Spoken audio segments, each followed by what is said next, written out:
Buongiorno a tutti, ben ritrovati. Radio Rossonera, 25 agosto del 2023, è la vigilia di Milan-Torino, oggi a Milanello, conferenza stampa di mister Stefano Pioli e poi domani 20:45 Sky e DAZN, oppure col biglietto per San Siro, per vedersi Milan-Torino. Beatrice Sarti, ciao Bea. Ciao a tutti, buongiorno. Allora Bea, siamo ormai arrivati a venerdì 25. Venerdì prossimo, il primo di settembre, chiude il mercato. Quindi venerdì primo alle 20 il mercato dice stop, esatto, basta. Quell'estivo è veramente un calvario, più che un percorso a tappe.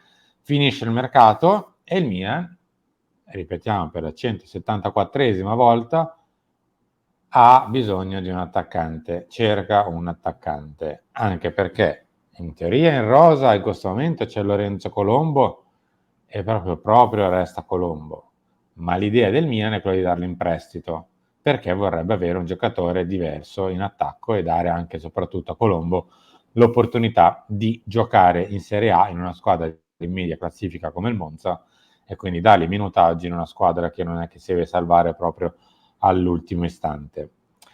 Beh, i nomi sono sempre gli stessi, ahimè, Sì. magari chiuderete anche il video tra 5 secondi. Novità di ieri o della serata non ce ne sono tantissime. Sarebbe anche inutile stare qui a dire bugie o ad essere lunghi. Non ci sono grandissime novità sulla punta, se non che Ekitike è ancora a Parigi. Sì.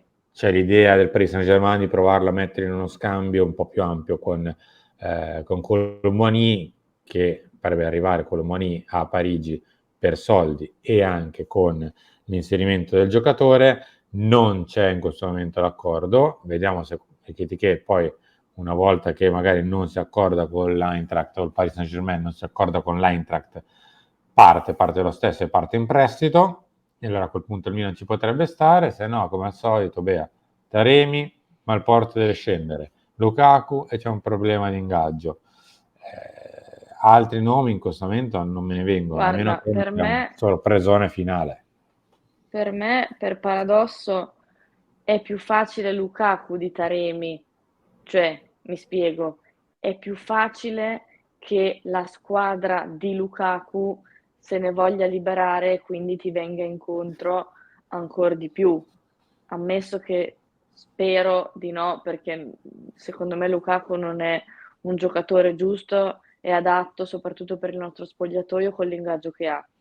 Però se ci pensi, cioè il Chelsea si vuol liberare di Lukaku, il Porto no, di Taremi, cioè Taremi è il suo titolare, quindi è vero che è in scadenza, però cioè per me è più facile che scenda il Chelsea a delle condizioni per potersi togliere Lukaku dai dintorni, visto che non mi sembra che ci siano rapporti proprio idilliaci, quindi Guarda, sai, a proposito di questo, mentre tu continui a parlare del buon Romelu Lukaku, metto in onda una notizia di questa mattina del Telegraph, riportata anche dal collega molto vicino alle questioni Chelsea, Matt Lowe, di una Roma che sarebbe in trattativa con il Chelsea per avere in prestito Romelu Lukaku. Perché cioè questo ti fa capire, cioè se pensi, se 2 anni fa pensavi che la Roma avrebbe potuto trattare in prestito Lukaku, ti fa capire che la situazione di Lukaku è veramente ai ferri corti con il Chelsea, è veramente ai ferri corti in generale in questo momento della sua carriera. Per questo ti dico che è più difficile che il Porto, cioè quando si dice vabbè gli ultimi giorni, sai, sì, ma il Porto perché gli ultimi giorni dovrebbe liberarsi di Taremi a poco? Cioè, poi per carità magari succede perché al Porto vanno bene 15 rispetto che 0, però come dicevi anche tu ieri al talk, magari fanno come il Milan ha fatto con Kessie, ovvero sì, ok, lo perdo a 0, però almeno per questa stagione un attaccante valido ce l'ho. stiamo a vedere, Bea. Io credo che Romero Lukaku alla fine partirà negli ultimi 3 giorni di mercato, come più o Sì, lui sì. meno eh, ci raccontiamo da qualche giorno, perché le situazioni del genere tendono sempre a creare dei muri contrapposti che nessuno delle due parti vuole tirare giù, fino agli ultimi 3 giorni, quando entrambe le parti si accorgono che così non si può fare un'intera stagione, e a quel punto iniziano a cadere qualche mattone qua e là. Scrivono della Roma, ma se la Roma si mette per il prestito non capisco perché, a livello economico dico, non si potrebbe mettere anche il Milan a quel punto. Non penso che la Roma vada a dare 10 milioni l'anno a Lukaku per un prestito, però aspettiamo e vediamo. Ma non Altro credo che 10 giocatore? milioni glieli dia nessuno, Cioè, No, in questo momento chi è che dà 10 milioni a Lukaku? ma Per me nemmeno nessuno. 8 credo, però vabbè, magari mi sbaglio io. Vedremo se magari anche Rock Nation avrà qualcosa da dire, visto che insomma, c'è di mezzo anche Rock Nation. Andrei un attimo su Taremi, Bea, non tanto perché ci sono novità dell'ultimo momento, ma anche rispetto alla stampa estera, cioè ieri a Bola aveva rilanciato l'interesse ancora vivo del Milan per Taremi, che mi pare anche forse quello più on focus per andare ad aiutare, non a sostituire, ad aiutare Olivier Giroud a dividersi il peso dell'attacco. E anche qui invece ne facciamo una questione economica, non tanto di ingaggio, perché prende 1,8 se non ricordo male, e quindi anche se dovesse trasferirsi non è che sarebbe un impegno gravoso per il Milan, anche andando ad aumentare la sua proposta contrattuale, ma tanto per quanto riguarda il Porto, che insomma, non vuole scendere, fin quando non scende, magari non scenderà mai, non fa partire il ragazzo, o comunque lo fa partire per una cifra forse un po' troppo alta per quello che è non il valore di Taremi, ma l'età più gli 11 mesi di contratto rimasti. Anche qui, io credo che siamo venerdì, Milan domani gioca, domenica è l'ultima chiamiamola così, di riposo, poi ci saranno gli ultimi 5 giorni finali di mercato, e lì allora si inizierà per davvero a vedere le ultimissime mosse. Poi magari mi sbaglio, ma questo weekend lo vedo un po' più in relax Sul barra campo, sul sul campo, campo. esattamente. Beh, voglio dire, ci mancherebbe, comunque le partite vanno avanti, il mercato è importante, però sono iniziati anche i campionati, quindi credo che il Milan penserà alla sua partita con il Torino, che è la prima a San Siro, e poi vedrà la prossima settimana cosa riuscirà a fare. A proposito di questo, Gazzetta dello Sport oggi scrive: Pulisic nuovi gol, Leao comanda, Pioli alle frecce per lo scudetto, Rafa leader ma non è più solo, tante soluzioni con l'americano decisivo al debutto, e Ciukwese ai lati di Giroud.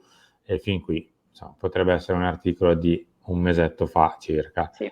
Quindi non ci sono grandi novità. San Siro pieno, attesi in 72.000, Pioli conferma gli 11 di Bologna, tant'è, Bea, che la vediamo in grafica. Questa dovrebbe essere la nostra formazione, con Maignan, Sì, Teo, Tomori, Ciao Calabria, Krunic, Reinders, Loftus-Cheek, Leao, Pulisic e Olivier Giroud.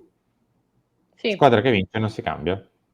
Sì, è la squadra di Bologna e ci auguriamo di vedere magari un Milan un filo più equilibrato di Bologna, no, perché la partita appunto di lunedì scorso ha fatto tanto discutere perché, vero, 2 gol, però ci sono state anche tante analisi sul fatto che il Milan appunto si è sbilanciato un po' troppo, Mm. però voglio dire, siamo a inizio campionato, c'è bisogno di tempo, ha detto anche Pioli che bisogna lavorare, quindi vedremo, però mi auguro di vedere un Milan un filo meno sbilanciato, quello sì.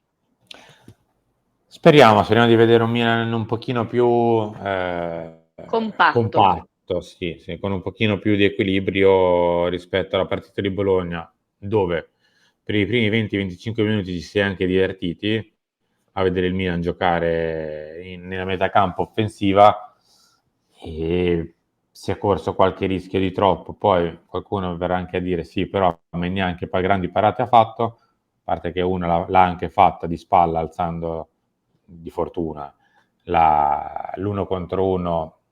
Oddio, chi è che era? Dominguez forse, che gli si è presentato a metà del secondo tempo, ma come abbiamo fatto vedere anche col mister Emanuele Bottoni, Se non l'avete vista, male, andatevela a recuperare perché l'hanno vista veramente in tanti, quindi mancate praticamente solo voi.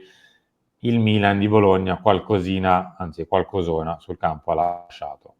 Questo invece è il Toro, Bea, con Vanja Sì, Milinkovic-Savic, Riccardo Rodriguez, Buongiorno e Scursi in difesa. Scursi, come avevo detto ieri, potrebbe addirittura essere obiettivo dell'Inter nel caso dovesse saltare, o meglio, l'Inter dovesse rinunciare, un po' come è successo negli ultimi 7-8 obiettivi di mercato, anche a Pavard. Però vediamo. Voivoda a sinistra, Belanova a destra, Ilic e Ricci in mezzo al campo con Radonic e Vlasic dietro a Toni Sanabria. 20:45, come detto, arbitra Mariani al VAR c'è Valeri. Noi, come al solito, ci ritroviamo un'ora prima della partita, alle 19:45, e pochi minuti dopo dalla fine, alle 22:45. Il giorno dopo con le pagelle, cioè domenica. Bea, noi siamo praticamente arrivati in chiusura, è inutile fare dei polpettoni quando non c'è niente, se no altrimenti si perde anche di veridicità, diciamo così. Non ci sono grandissime novità quest'oggi, quindi è anche giusto non allungare il brodo per niente. Speriamo quindi di vedere una bella partita, semplicemente domani. assolutamente sì, ci vediamo quindi nel post partita con me. Con te ci vediamo nel post, con me invece ci rivediamo direttamente alle 16 con Carlo Pellegatti, Pelle Rossonera, direttamente dagli studi di Radio Rossonera. Oppure qualche ora prima ci sarà Lunch alle 13. Grazie a tutti, buona giornata, buon fine settimana e speriamo che sia un altro bel fine settimana come è stato quello dell'ultimo appena trascorso.